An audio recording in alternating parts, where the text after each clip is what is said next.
It's the sequel to the first ever Sonic game, in a way. Sonic 2, the great sequel to the first Sonic the Hedgehog game, or CD. It depends on which one you put first, honestly. Now, Sonic 2, a lot of people consider this one of the best Sonic games. Now, when it comes to either 3 or 2, I prefer 2. This game is pretty good, taking Sonic 1 and expanding on it and making it even better than the original one. So we're going to go over and see what made this sequel very good.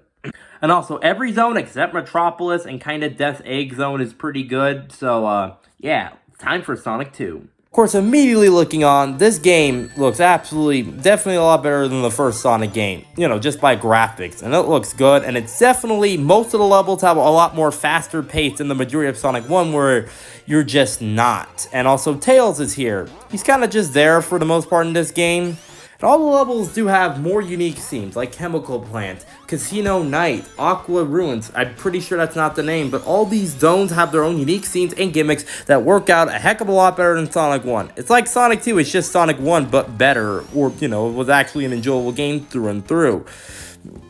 Yes, all these mechanics come in with a great control scheme. Plus, you can actually spin dash in this game. I don't know if it was first in Sonic 2 or Sonic CD, but hey, you can finally spin dash in this game, unlike Sonic 1. And the bosses. Sure, the bosses are more easier, but they're definitely a lot more enjoyable and fun than, like I said, Sonic 1.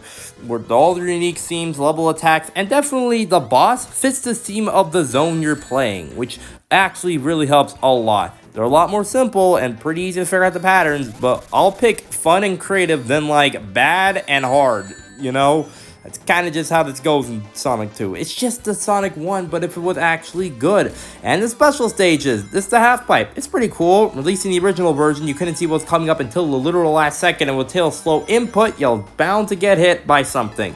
Luckily, with the Sonic Origins version, it's a lot smoother. I can actually see what's coming up at any time, making it far better to play in Origins than, like, you know, the original. And this is, by the way, like, the Origins version for all this HD is, like, from the mobile game, just to tell you all. The intro cutscene adds a lot more story depth than the original, like how Tails meets Sonic just running by and stopping those guys from doing anything else, and also discovering that Tails can literally fly by just doing this, which is, like, the coolest part of the entire cutscene.